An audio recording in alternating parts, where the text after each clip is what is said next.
How many horses did the German army use in the Second World War? Over 2.7 million. How much of the world's surface was controlled by the British Empire in 1939? Almost a quarter.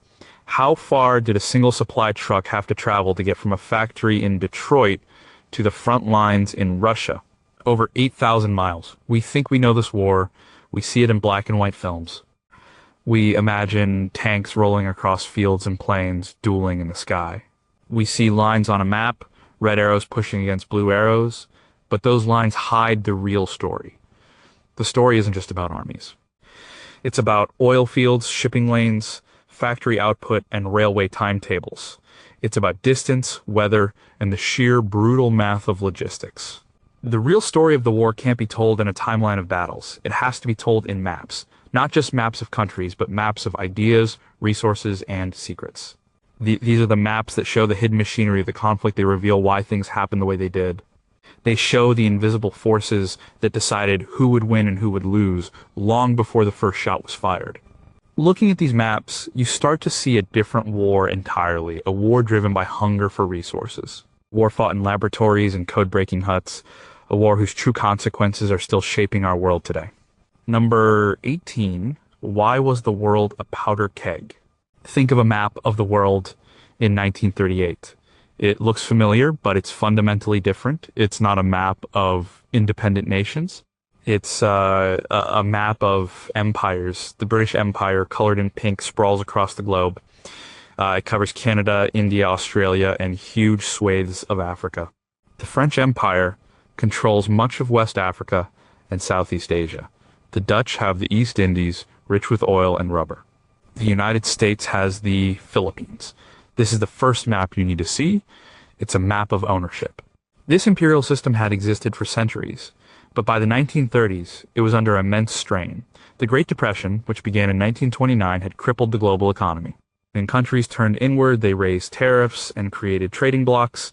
If you were in the British Empire, you traded with other parts of the empire. If you were outside this system, you were locked out. For countries like Japan and Germany, this was a serious problem. They were industrial powers with growing populations, but they lacked colonies. They had no guaranteed access to the raw materials they needed, like oil, rubber, and iron ore.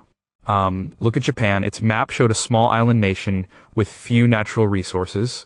To its west was China, vast and unstable. To its south were the European colonies, full of the resources Japan's factories and military craved. The Japanese leaders saw themselves as being strangled. Their solution, as they saw it, was to build their own empire. This led to their invasion of Manchuria in 1931, a resource-rich region of northern China. The League of Nations, the international body meant to prevent such aggression, condemned the action. Yet Japan simply walked out. The map of empire showed that power, not principles, was what mattered. Now look at Germany. Its map was one of humiliation, at least in the eyes of its leaders. The Treaty of Versailles after the First World War had stripped it of its colonies, reduced its territory, and imposed heavy reparations. The country felt squeezed. Its leaders spoke of a need for living space or Lebensraum. They looked east to the fertile lands of Poland and the Soviet Union. This wasn't just an abstract idea. It was a concrete plan to redraw the map of Europe by force, to seize land and resources.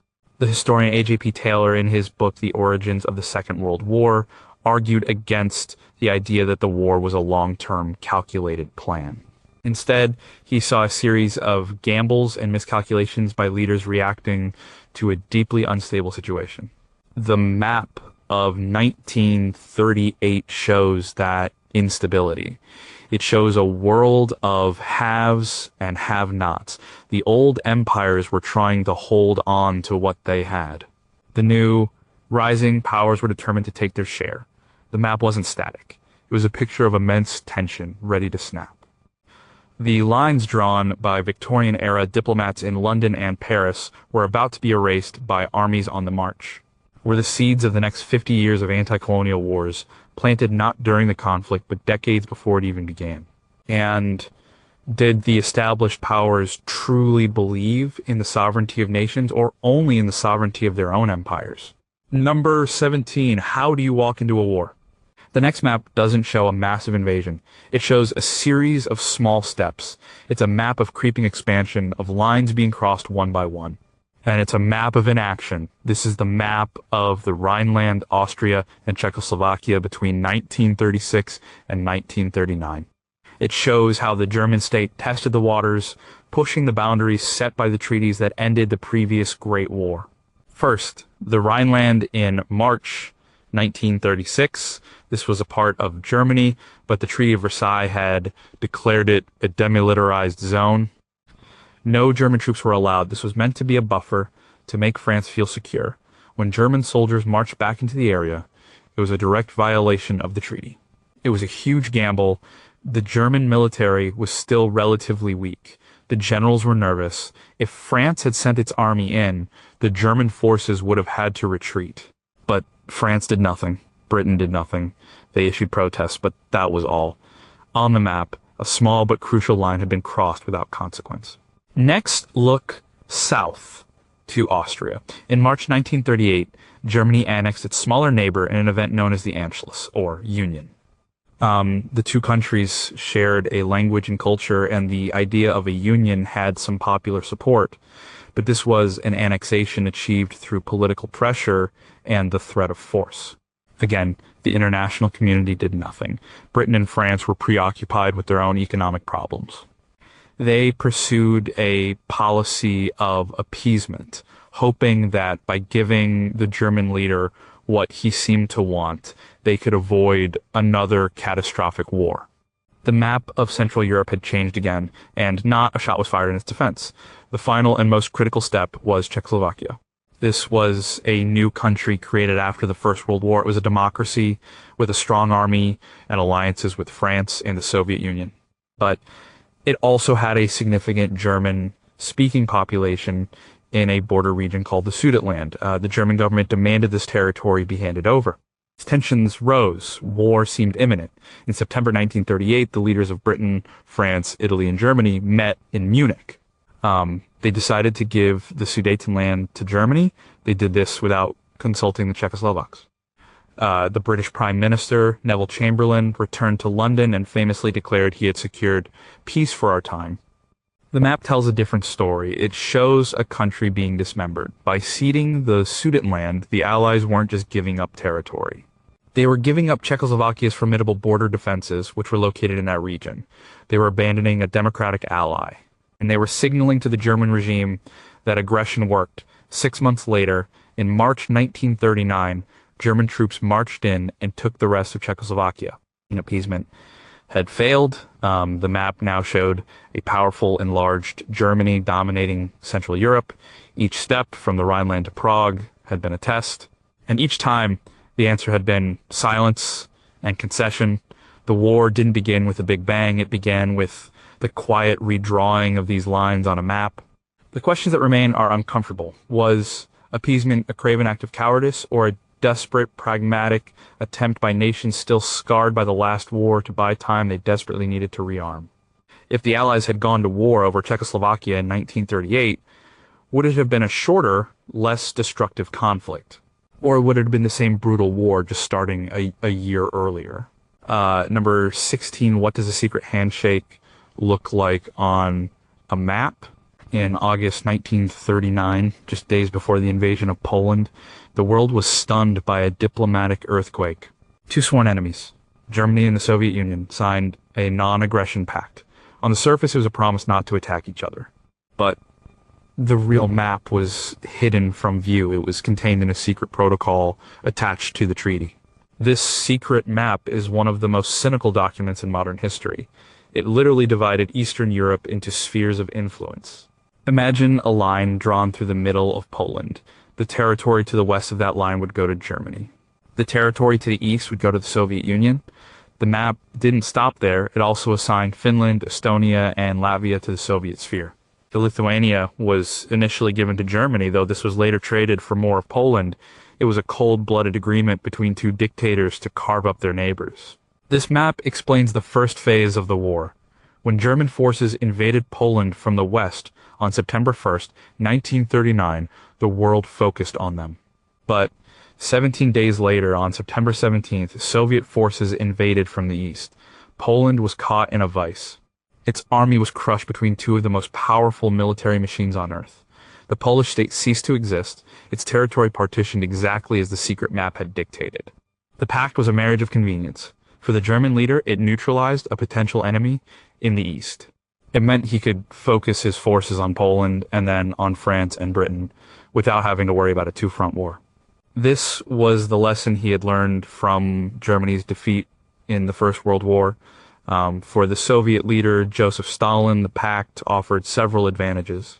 It bought him time. He knew a conflict with Germany was likely inevitable, and his own military was weak, partly because he had purged many of its best officers in the preceding years.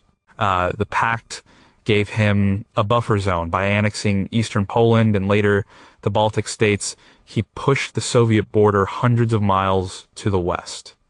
And it gave him territory he believed was rightfully Russia's. The existence of the secret protocol was denied by the Soviet Union for 50 years. It was an inconvenient truth that undermined the narrative that the USSR had been a purely defensive, anti-fascist power from the start. The documents were only officially acknowledged in 1989 during the era of Glasnost. The map, drawn in secret by foreign ministers Vyacheslav Molotov and Joachim von Ribbentrop, was a blueprint for the destruction of sovereign nations. It shows that the war in the East did not begin in 1941 when Germany invaded the Soviet Union. It began in 1939 with a joint act of aggression against Poland. It was a partnership before it was a war. This secret map leaves us with profound questions. Did Stalin believe he could trust the German leader, or was he just playing for time, fully expecting an eventual betrayal? How differently would the war have unfolded if the Soviet Union had joined Britain and France in an alliance against Germany in 1939, as was being discussed? And what does it say about ideology when two regimes, supposedly mortal enemies, could so easily agree to carve up the world between them? Number 15, why is a map of oil more important than a map of armies? Forget the maps of front lines for a moment.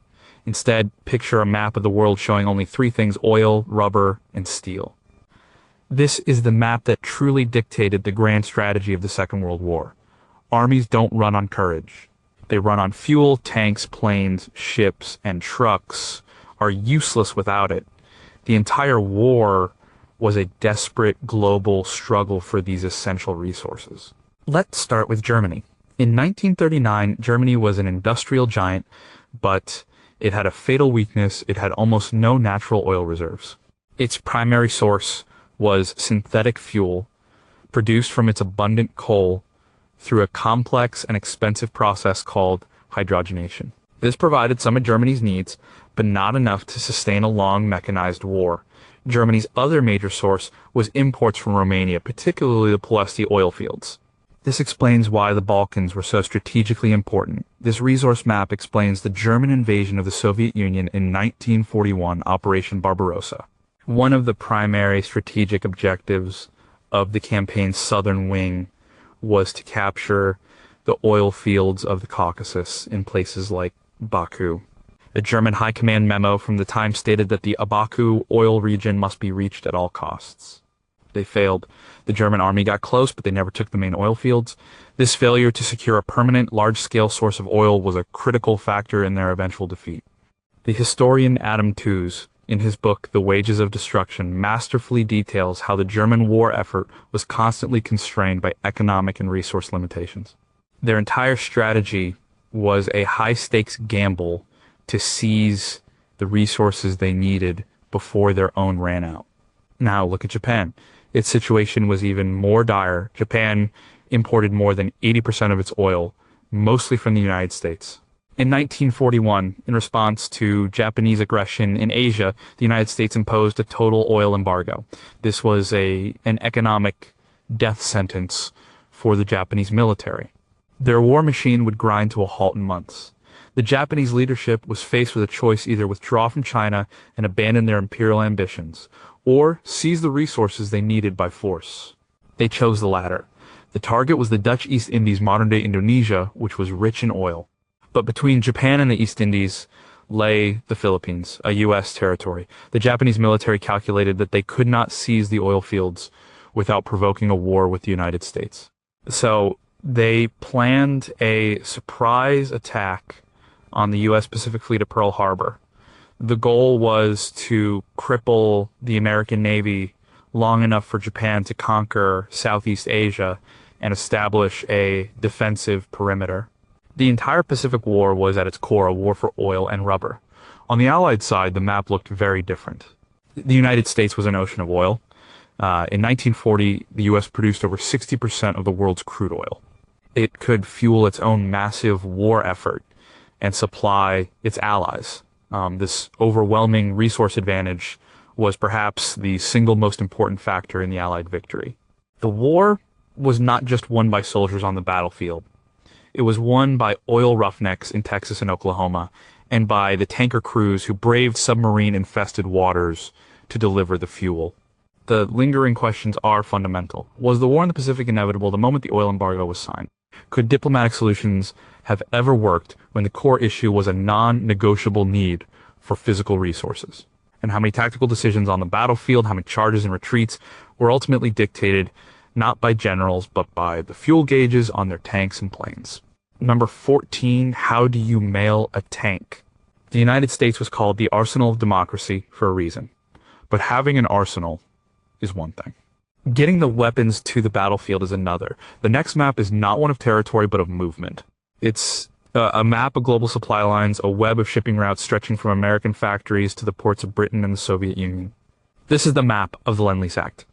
Passed in March 1941, 9 months before the U.S. officially entered the war, the Lend-Lease Act was a game changer. It allowed the U.S. president to sell, transfer, exchange, or lease equipment and supplies to any nation deemed vital to the defense of the United States. In practice, it meant America was bankrolling and supplying the Allied war effort. Sheer scale of this program is hard to comprehend. In total, the U.S. supplied over $50 billion worth of aid, which is equivalent to nearly $700 billion today. Trace the lines on this map. One major route went across the North Atlantic to Great Britain. This was the country's lifeline. Britain is an island. It needed to import food, raw materials, and weapons to survive. German U-boats or submarines tried desperately to cut this line. The Battle of the Atlantic was fought over this map of supply. But an even more incredible route went to the Soviet Union. There were 3 main corridors. The most famous was the Arctic convoy route to the ports of Murmansk and Archangel. This was the shortest route, but also the most dangerous. Ships had to brave horrific weather, pack ice, and constant attacks from German planes and submarines based in Norway. Men froze to death at their posts. Ships carrying vital tanks and planes were sent to the bottom of the icy sea. Another route went through the Persian Gulf. Supplies were unloaded in Iran, which was jointly occupied by Britain and the Soviets for this purpose. Then trucks and trains would haul the equipment north, over mountains and deserts, into the southern Soviet Union. This became known as the Persian Corridor. It was a monumental feat of logistics and engineering, building roads and railways in some of the world's harshest terrain. The third route was across the Pacific to the Soviet port of Vladivostok. Soviet-flagged ships, which were officially neutral in the war against Japan until 1945, carried supplies from the west coast of the United States. What was being sent? Everything. The numbers are staggering. Under Lend-Lease, the United States sent the Soviet Union over 400,000 jeeps and trucks, 14,000 airplanes, 7,000 tanks, and more than 11 million pairs of boots. The trucks were especially vital. The Red Army was traditionally reliant on horses and railways. American-made Studebaker trucks gave it a mobility it had never had before, allowing it to conduct the sweeping pincer movements that drove the German army back to Berlin. Soviet leader Joseph Stalin himself later told another Allied leader that the war would have been lost without American production. The historian Chris Bellamy has emphasized how this aid was crucial for the Soviet deep battle doctrine to function in the later stages of the war. This map changes our understanding of the Eastern Front. The common narrative is of the Soviet Union defeating Germany single-handedly through sheer numbers and willpower. While the sacrifice and fighting of the Red Army were immense and undeniable, this map shows they were not alone. They were fighting with American steel, American food, and American fuel. So what are we left to wonder? Without Lend-Lease, could the Soviet Union have survived the initial onslaught in 1941 and 1942? How much did the reliable American truck, rather than the more famous T-34 tank, contribute to the Red Army's final victory? And how did this massive infusion of American capitalism into the heart of the communist state shape the post-war world and the Cold War that followed? Number 13, where is the most important battlefield? The longest, most continuous battle of the Second World War wasn't fought in the fields of France or the snows of Russia. It was fought in the cold gray waters of the Atlantic Ocean. The map for this battle isn't of land, but of sea lanes. It's a map of convoys, U-boat patrol zones, and vast, empty stretches of ocean where a single ship could disappear without a trace. This was the Battle of the Atlantic, and for Britain, it was a battle for survival.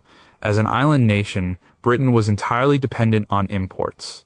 It needed food to feed its people, oil to fuel its planes, and raw materials to build its weapons.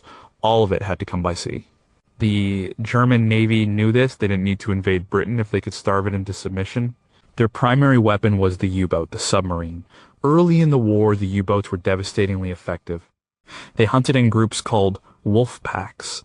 They would spread out and search for convoys of merchant ships crossing the Atlantic. Once a convoy was spotted, the wolf pack would converge and launch coordinated attacks, often at night. The map of the North Atlantic became a graveyard of sunken ships.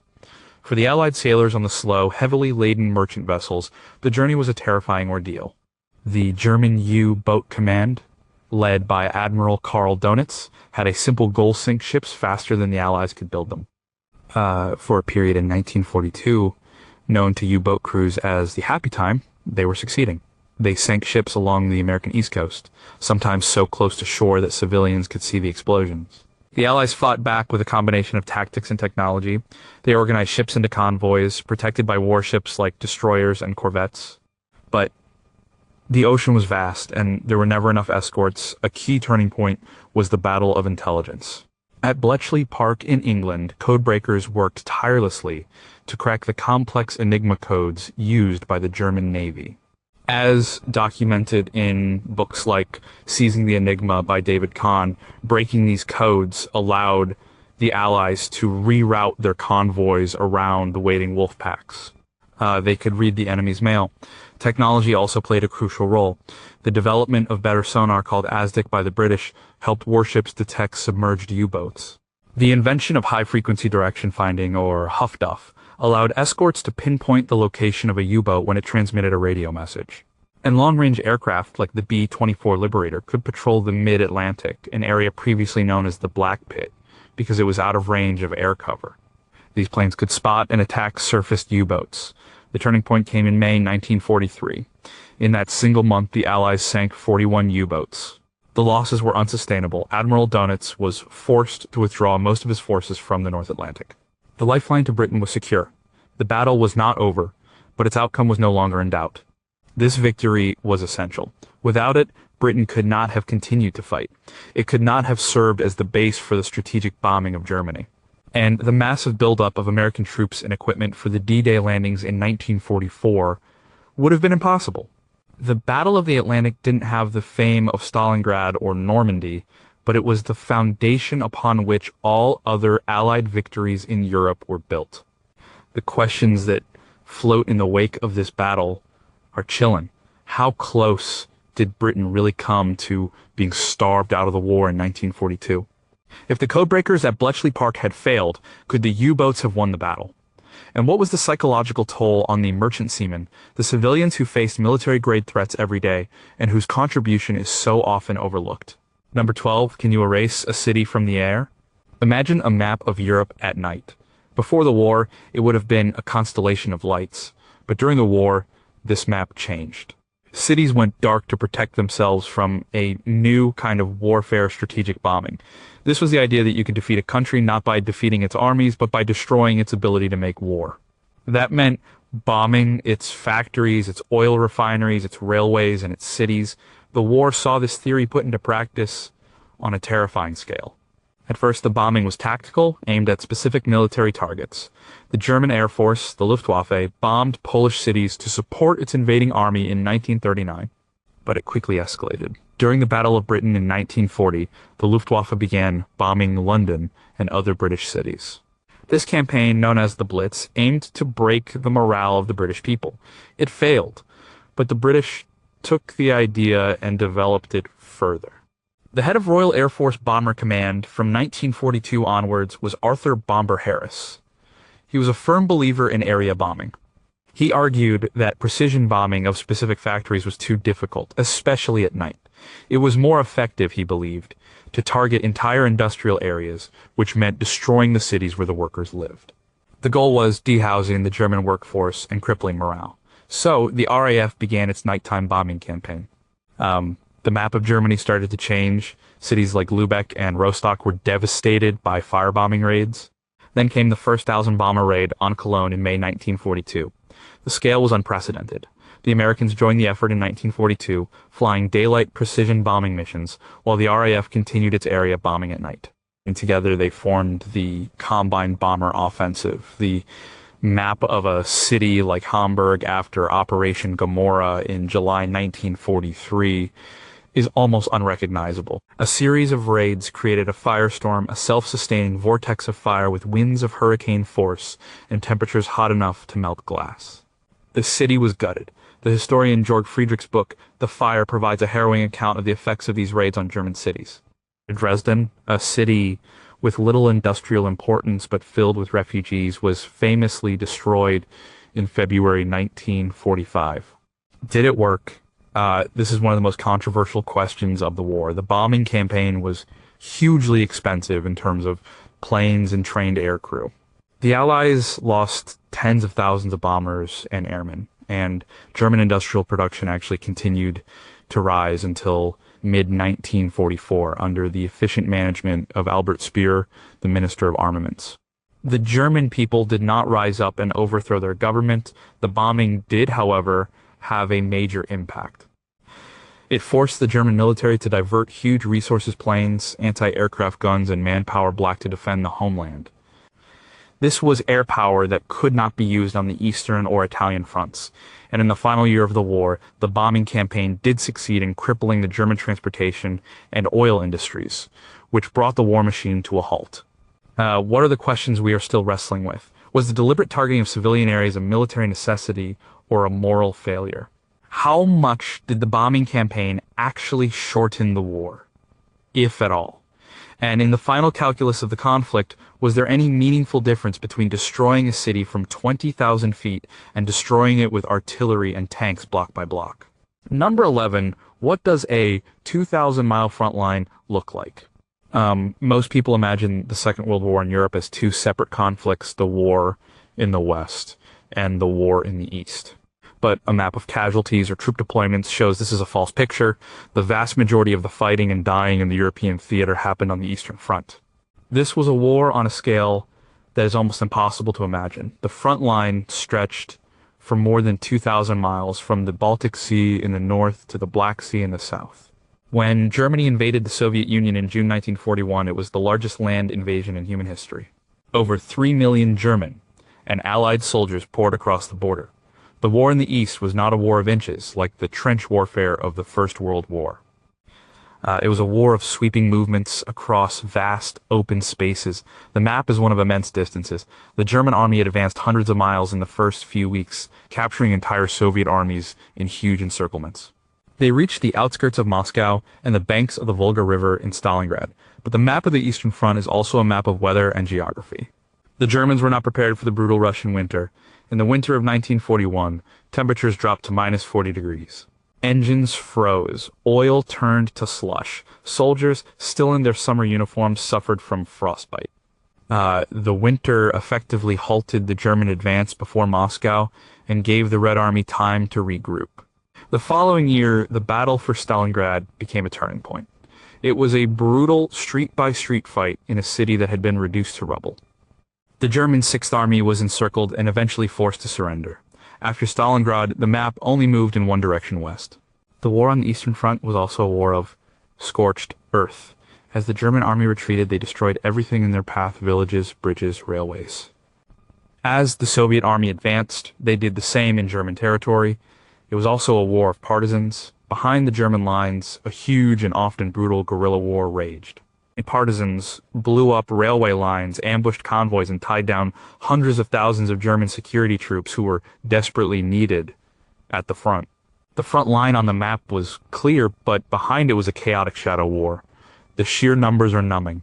For every one American soldier killed in the entire war, the Soviet Union lost approximately 50 soldiers. Total Soviet military deaths are estimated to be around 11 million, with an additional 15 million or more civilian deaths. The German army suffered the majority of its casualties on the Eastern Front. Battles like Kursk in 1943 involved thousands of tanks and were on a scale never seen before or since. The historian Richard Overy in Russia's War argues that the Soviet victory was a result of the state's ability to mobilize its entire population and industrial base for a too-tall war in a way that no other country could. This map, more than any other, reorients our understanding of the war in Europe. It shows that the battles in North Africa, Italy, and even France, while important, were secondary theaters compared to the titanic struggle in the East. The German war machine was not primarily defeated by the D-Day landings. It was broken on the plains of Russia. The questions that arise from this map are vast. How much of the Soviet victory was due to the resilience of its people, and how much was due to the ruthless brutality of its own regime, which treated its soldiers as expendable? Could Germany have won if it had focused solely on Moscow in 1941 instead of dividing its forces? And how did the experience of this uniquely brutal war shape the Soviet mindset and its actions during the Cold War that followed? Number 10. Why fight a war in a desert? The war in the Mediterranean is often seen as a sideshow. The real action, we are told, was in Russia and later in France. But a map of the Mediterranean shows why this theater was crucial. It wasn't about conquering vast territories. It was about control of the sea, control of oil, and control of what Winston Churchill famously called the soft underbelly of Europe. The map is dominated by the Mediterranean Sea. This body of water was a vital British imperial lifeline.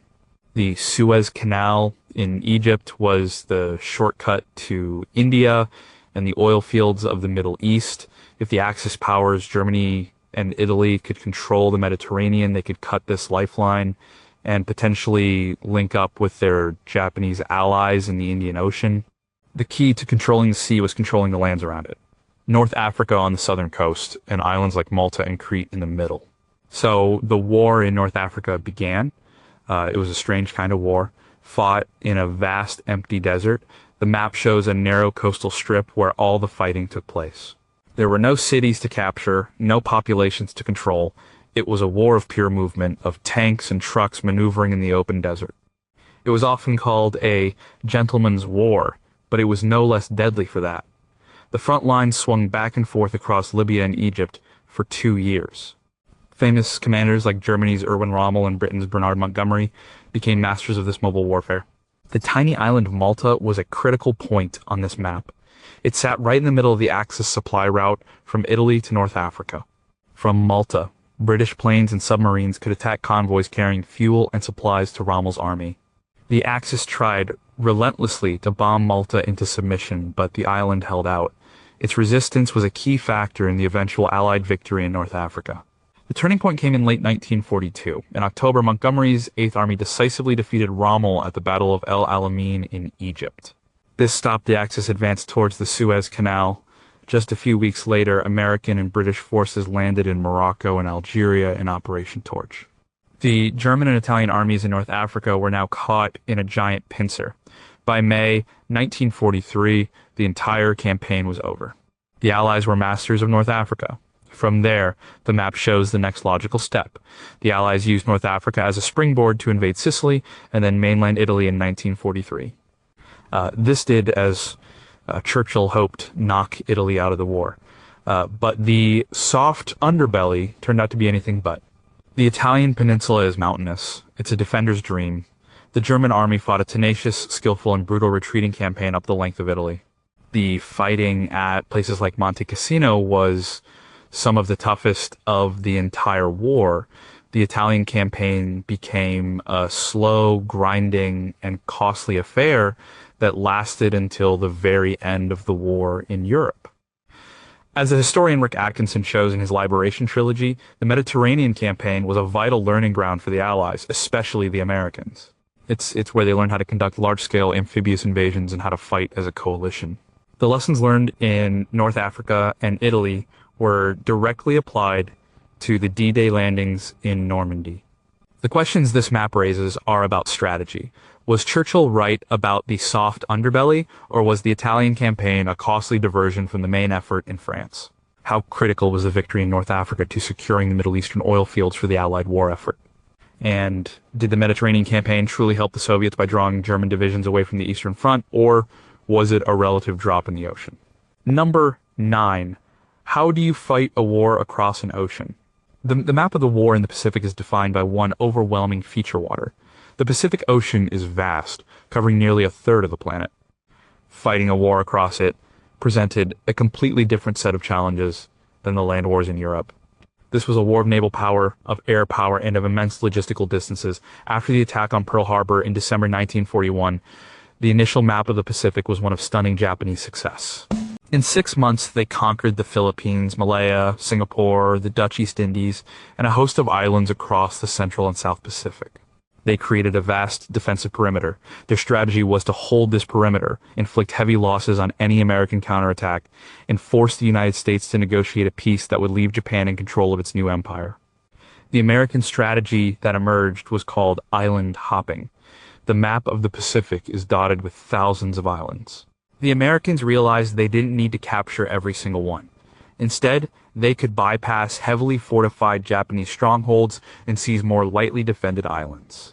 They would then turn these islands into air and naval bases to support the next hop across the ocean.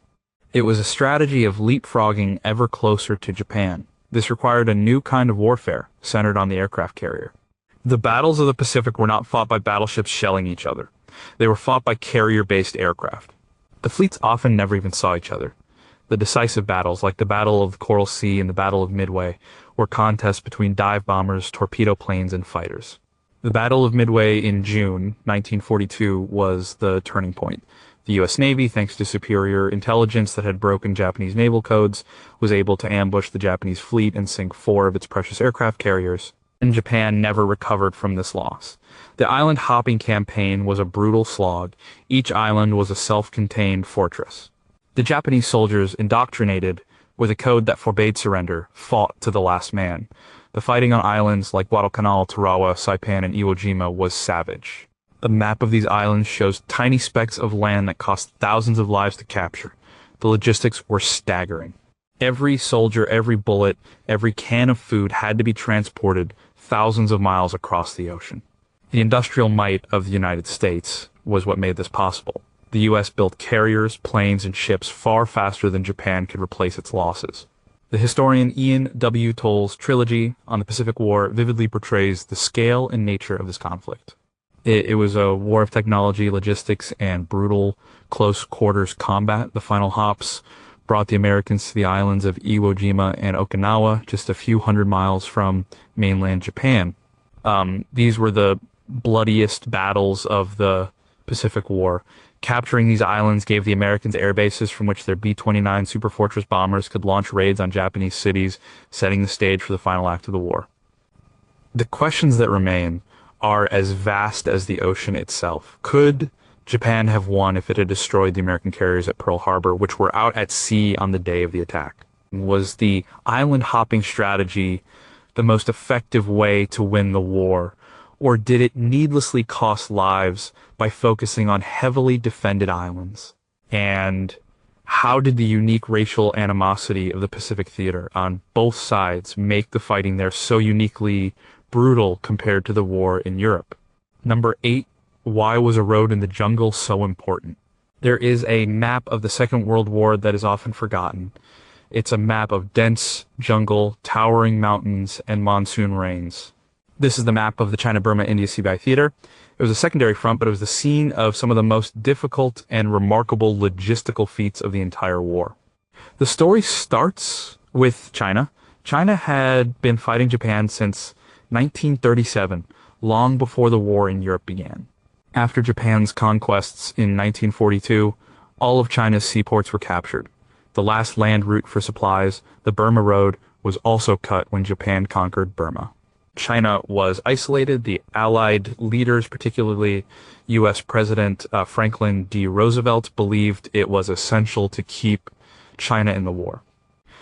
A China that was fighting tied down hundreds of thousands of Japanese troops who could otherwise be used in the Pacific. So the question was, how do you supply a country that is completely cut off? The answer was a new map, a map in the sky. This was the route known as the Hump. It was an air bridge from bases in India over the eastern Himalayas to Kunming in China. This was one of the most dangerous air routes in the world.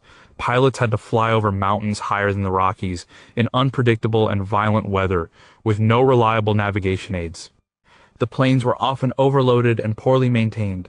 Wreckage from crashed planes littered the route, creating what some called the Aluminum Trail.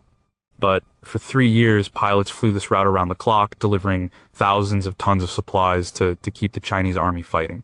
While the Hump was flying, a second effort was underway on the ground. The goal was to build a new road through the jungles of Burma to reconnect with China. This was the Ledo Road. It was an incredible engineering challenge. Led by American General Joseph Stilwell, tens of thousands of American engineers and local laborers carved a road through some of the most inhospitable terrain on Earth.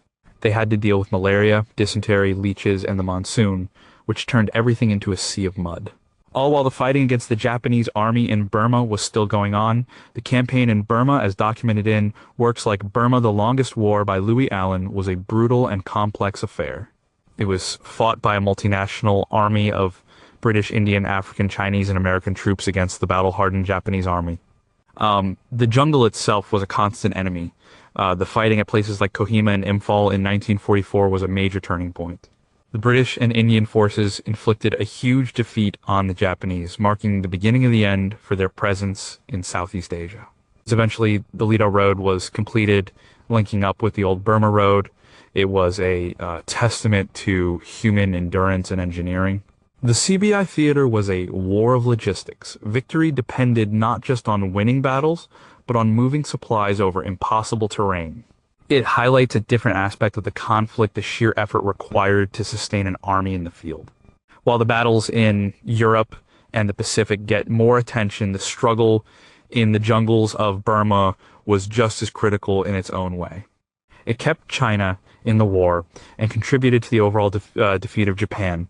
The questions that linger from this forgotten front are about priorities.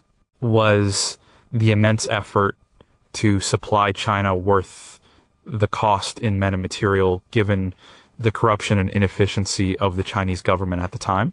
Could those resources have been better used in the Pacific Island hopping campaign? And how did the experience of fighting in a multinational, multi-ethnic army in Burma shape the post-war independence movements in India and other parts of the British Empire?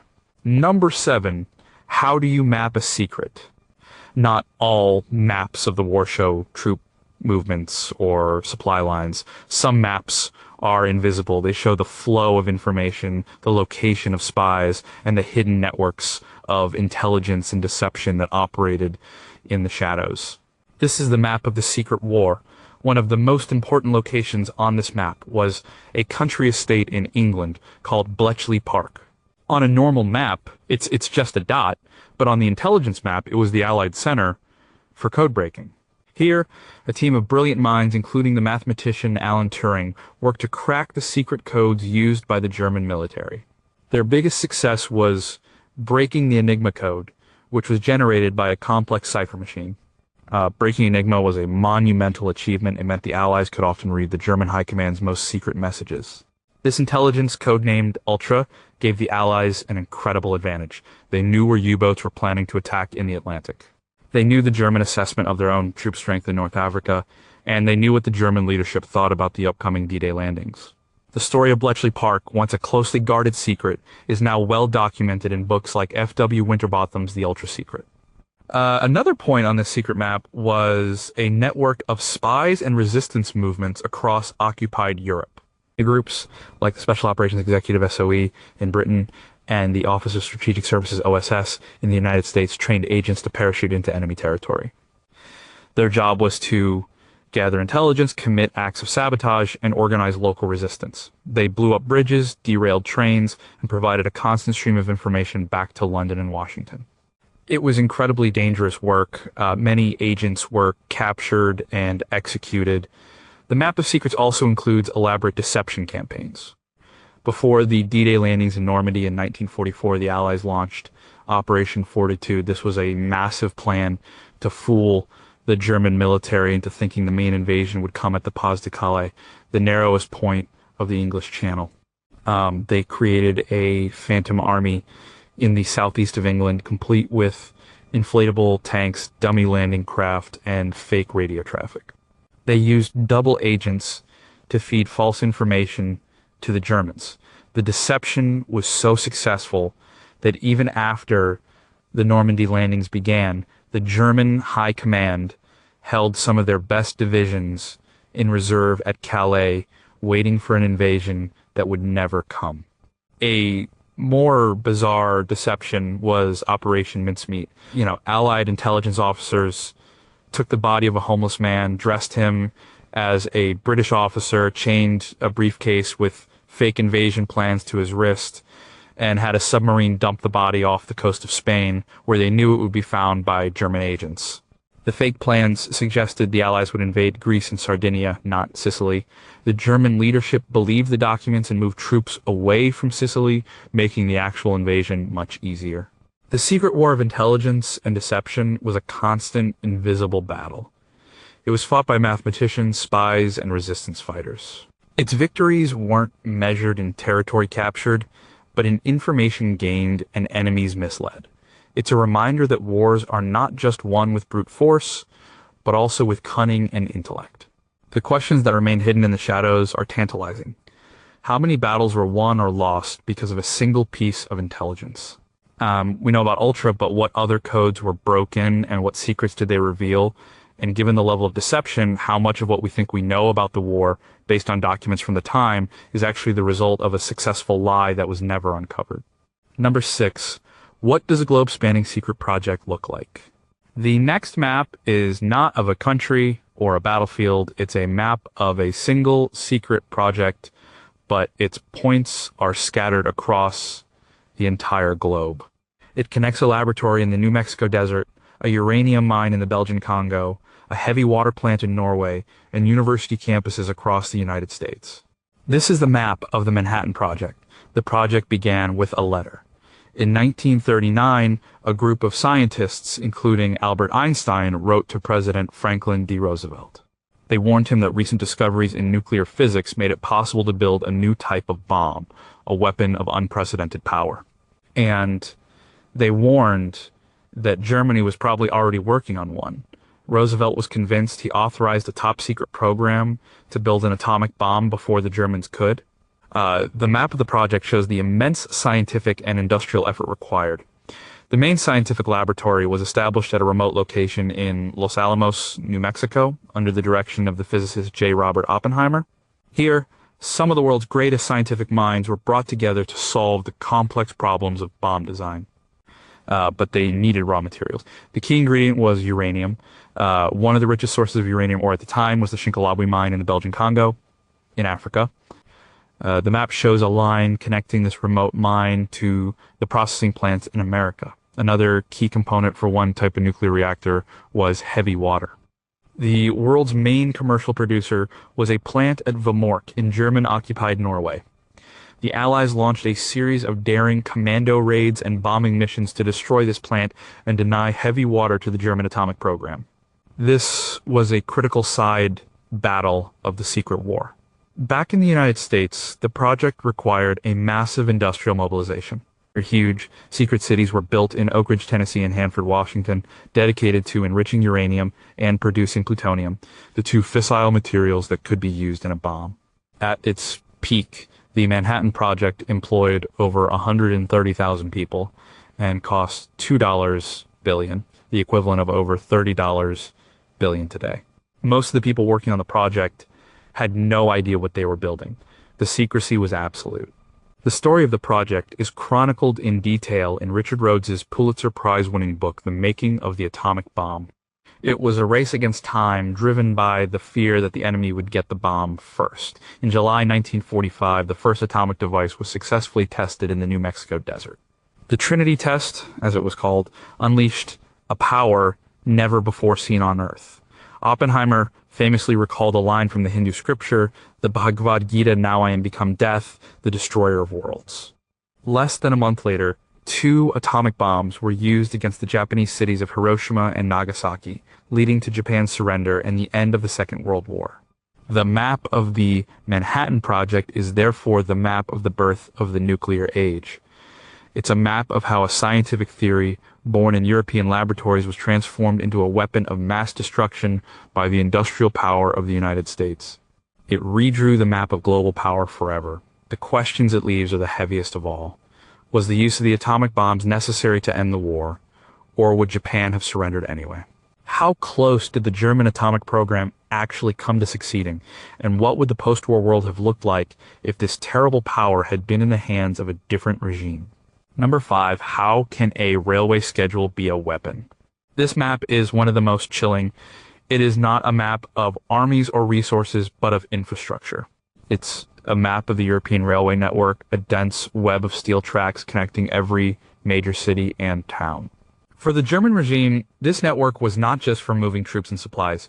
It was an essential tool for implementing its policies of persecution and mass murder. The German state was a modern bureaucratic state. Its genocidal projects were not carried out in a chaotic frenzy, but with the cold, systematic efficiency of a corporation. And the railway system was its conveyor belt.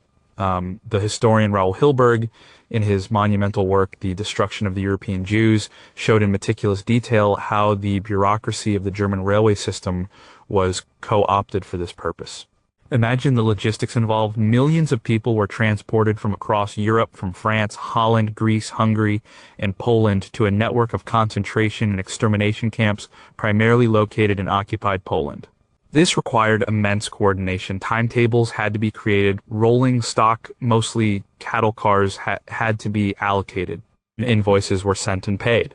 A price was calculated per person, per tracked kilometer. It was a bureaucratic process. The map of these rail lines is a map of deportation. It shows lines converging on specific locations. These were not random journeys. They were carefully planned. Often, the victims were told they were being, wrestled in the east. They were instructed to bring their belongings and report to a train station at a specific time. The railway system was a vital part of the German war effort. It was needed to move soldiers to the front and bring back the wounded. It was needed to transport raw materials to factories and finish weapons to the army. The fact that the regime diverted precious railway capacity to transport civilians to camps, even in the final desperate stages of the war, shows how central this project was to their ideology. In 1944, as the Soviet army was advancing from the east and the Allies were fighting in France, the regime prioritized the deportation of Hungary's Jewish population. Hundreds of thousands were transported in a matter of weeks. Railway officials worked to find routes and schedule trains for this purpose, even as the military was screaming for more transport to the front. This map forces us to see the persecution not as an isolated act of barbarity, but as a project that was deeply embedded in the infrastructure of a modern state. It involved not just guards at the camps, but clerks, station masters, engineers, and civil servants who scheduled the trains, filled out the paperwork, and kept the system running. It was a continent-wide, state-sponsored, industrial-scale operation.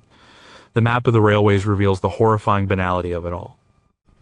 It was logistics, it was a timetable. The questions that this map provokes are deeply disturbing. How many ordinary people working for the railway system knew the final destination of the trains they were dispatching and chose to look the other way? What does it say about modern bureaucracy that it can be so easily turned to such horrific ends? And if the railway is a symbol of progress and modernity, how can that same system become a tool for one of the greatest crimes in history? Number 4, what does a continent of homeless people look like? The war officially ended in Europe in May 1945, but for tens of millions of people, the end of the fighting was not the end of their ordeal. The next map is a map of post-war Europe, but it doesn't show countries. It shows people. It's a map of chaos, a swirl of human movement on a scale never seen before. This is the map of the displaced persons. At the end of the war, there were more than 11 million people in Germany alone who were not German. They were called displaced persons, or DPs. Who were they? They were former prisoners of war. They were forced laborers who had been brought from all over Europe to work in German factories and farms. They were survivors of the concentration camps. They were people who had fled the fighting and could not go home. The Allied armies, who were now the occupying powers, were faced with a humanitarian crisis of unimaginable proportions. They had to feed, house, and care for millions of desperate people. The first priority was repatriation. The goal was to get everyone back to their country of origin. This was a massive logistical task. It involved using every available train and truck. For many, like the French, Dutch, and Belgians, the journey home was a happy one. But for millions of others, the map was more complicated. Many Poles, Ukrainians, and people from the Baltic states did not want to go home. Their countries were now under the control of the Soviet Union. They feared persecution or death if they returned. They became stateless, living in DP camps run by the Allies and organizations like the United Nations Relief and Rehabilitation Administration UNRWA. These camps, often set up in former barracks or concentration camps, became their homes for years. The map of post-war Europe also shows a brutal and often overlooked wave of ethnic cleansing. The borders of Europe had been redrawn. Large parts of Eastern Germany were given to Poland. The German-speaking populations of these areas, as well as from countries like Czechoslovakia and Hungary, were expelled. Between 12 and 14 million Germans were forced to leave their homes and trek west into the ruins of what was left of Germany. It was a vast and often violent population transfer. Many died on the journey. The map of Central and Eastern Europe was being ethnically simplified. The historian Keith Lowe, in his book Savage Continent, paints a grim picture of Europe after the war. It was not a time of celebration and peace. It was a time of chaos, revenge, and civil war. The lines on the political map were being reestablished, but the human map was a mess of displacement, loss, and trauma. The experience of being a DP, of losing your home and your country, shaped the lives of millions and had a profound impact on the post-war world. Many of these displaced persons eventually emigrated to the United States, Canada, Australia, and the newly founded state of Israel. The questions that this chaotic map leaves behind are still relevant today. How does a continent recover when its entire population has been uprooted? What responsibility do victorious nations have for the civilians of the countries they have defeated? And how did this massive forced migration and the redrawing of ethnic boundaries contribute to the tensions and conflicts of the Cold War and even to the present day? Number 3, how do you move a country 200 miles to the west? When the fighting stopped, the politicians and diplomats started redrawing the map of Europe. The map of 1946 looks very different from the map of 1938. The changes were most dramatic in the center of the continent. This is a map of shifting borders, of vanished countries, and of the birth of a new divided Europe. The most striking change is what happened to Poland. Poland was the country whose invasion had started the war. It had been partitioned between Germany and the Soviet Union in 1939. At the end of the war, it was reconstituted, but it was physically moved. The Soviet Union kept the territory it had seized from eastern Poland in 1939. As compensation, Poland was given a huge chunk of eastern Germany, including the regions of Silesia and Pomerania. In effect, the entire country of Poland was shifted about 200 miles to the west.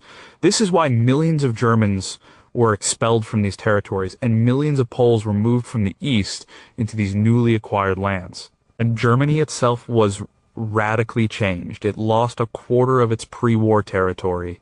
What remained was divided into 4 occupation zones, controlled by the United States, Britain, France, and the Soviet Union. The capital, Berlin, which was deep inside the Soviet zone, was also divided into 4 sectors. This division was meant to be temporary. But as relations between the Western Allies and the Soviet Union deteriorated, the division became permanent. In 1949, 2 separate German states were formed, West Germany and East Germany. The map of a divided Germany would define European politics for the next 40 years. Other borders changed too. The Soviet Union annexed the Baltic states of Estonia, Latvia, and Lithuania, which had been independent before the war. It also took territory from Finland, Czechoslovakia, and Romania. The map of Eastern Europe was now a map of Soviet domination. As the historian Tony Judt documented in his book Post-War, these border changes and population transfers created a new kind of Europe. Before the war, Eastern Europe was a patchwork of ethnic and linguistic minorities. Most countries had significant populations of Germans, Jews, Ukrainians, and others. The war and its aftermath destroyed this diversity. The new map showed countries that were, for the most part, ethnically homogeneous. Poland was for the Poles, Czechoslovakia was for the Czechs, and Slovaks. This was a new and, in many ways, impoverished reality. But the most important new line on the map was not an official border. It was a line that Winston Churchill, in a famous speech in 1946, called the Iron Curtain. It stretched from Stettin in the Baltic to Trieste in the Adriatic. To the east of this line lay the countries of the Soviet bloc. To the west lay the countries of Western Europe, increasingly allied with the United States. This line was not just a political boundary. It was a division between two economic systems, two ideologies, and two military alliances. The map of the Second World War's end was also the map of the Cold War's beginning. The questions that this new map forces us to ask are about the nature of peace. Was it a just peace or simply a victor's peace imposed on the defeated? Did the creation of ethnically pure states make Europe more stable? Or did it just, paper over old hatreds? And was the division of Europe into two hostile camps an unavoidable consequence of the war, or a tragic failure of diplomacy? Number 2, how do you map the human cost? This is the hardest map to look at. It is a map of loss. It doesn't show borders or armies. It shows the number of people who died. The total number is estimated to be between 70 and 85 million people. This was the deadliest conflict in human history. But a single number is too large to grasp. A map can help us understand where the cost was paid most heavily. The map immediately shatters a common Western perception of the war. If you look at Western Europe, the numbers are terrible. France lost around 600,000 people, military and civilian. The United Kingdom lost about 450,000. The United States lost over 400,000, almost all of them military personnel. These are horrific losses. But then you look at the map of Eastern Europe, and the scale changes completely. Poland lost about 6 million people, half of them Polish Jews. That was nearly 17% of its pre-war population. And Yugoslavia lost over 1 million people, but the most staggering numbers are for the Soviet Union. Estimates vary, but the consensus is around 27 million dead, military and civilian. That is more than 1 out of every 10 people in the entire country. For every American soldier killed, the Soviet Union lost more than 60 people. The map of Asia tells a similar story of disproportionate suffering. China had been fighting Japan since 1937. The number of Chinese dead is estimated to be between 15 and 20 million. Again, the vast majority were civilians. This was a war of brutal occupation, of massacres, and of man-made famines. What this map shows is that the war was experienced very differently in different parts of the world. For the United States, it was a war fought overseas. The American homeland was never invaded. American civilian casualties were minimal. Though for Britain, there was the Blitz, but the country was never occupied. For the people of Poland, Ukraine, Belarus, and China, the war was a total and all-encompassing catastrophe. It was fought in their villages and on their farms. They were caught between brutal armies and occupiers. The line between soldier and civilian dissolved. This map of death is also a map of what came after. The demographic impact was immense. The Soviet Union had a lost generation of men. The gender imbalance would affect Soviet society for decades. Poland was a demographic ruin. The intellectual, political, and cultural elites of many countries were deliberately targeted and eliminated. The war left a legacy of trauma that would be passed down through generations. The military historian Norman Davies, in his book Europe at War, challenges the triumphalist narrative of the war by focusing on the civilian experience and the sheer scale of the suffering, especially in the East. This map supports his argument. It forces us to ask who really bore the brunt of the fighting and dying. It wasn't primarily the soldiers of the Western powers, it was the soldiers and civilians of the Soviet Union and China. The questions that this final terrible map leaves us with are the most profound. Why is our popular memory of the war so focused on the Western experience when the greatest suffering was elsewhere? What does it mean to win a war when you have lost 27 million people? And how can we even begin to comprehend a number so large, a loss so vast that it reshaped the human map of the entire planet? Number one, what world did the war create? The final map is the one we live on now. It is the map of the world that was born from the ashes of the Second World War. The war did not just defeat certain regimes and redraw borders. It fundamentally reordered the global power structure. Before the war, the world was multipolar. The great powers were the European empires, Britain and France. Germany, Japan, and the Soviet Union were also major players. The United States was a powerful but largely isolationist country. The war changed all of that. By 1945, Germany and Japan were in ruins, occupied and defeated. Britain and France were victorious, but they were exhausted and bankrupt. Their empires would crumble within 2 decades. The map of 1945 shows only 2 true global powers left, standing the United States and the Soviet Union. They were the new superpowers. They had the largest armies, they had the strongest economies, and soon both would have the atomic bomb. The entire globe was now a stage for the competition between these 2 giants. The map became bipolar. Countries were either in the American sphere of influence or the Soviet sphere. This was the map of the Cold War. The war also led to the creation of a new set of international institutions. The leaders of the Allied nations were determined not to repeat the mistakes that had led to the war. They believed that international cooperation was needed to prevent future conflicts. So in 1945, they founded the United Nations. The UN was designed to be a forum for diplomacy and a tool for collective security. Its headquarters were built in New York, a symbol of America's new central role in world affairs. Other institutions like the International Monetary Fund and the World Bank were created to manage the global economy and prevent the kind of economic collapse that had fueled the rise of extremism in the 1930s. The map of the post-war world is also a map of new technologies and ideas. The war had accelerated technological development at an incredible pace. It produced radar, jet engines, and of course, nuclear energy and nuclear weapons. The experience of the war also changed how people thought about government and society. The idea of human rights born from the revulsion at the crimes committed during the war became a powerful new force in international politics, culminating in the Universal Declaration of Human Rights in 1948.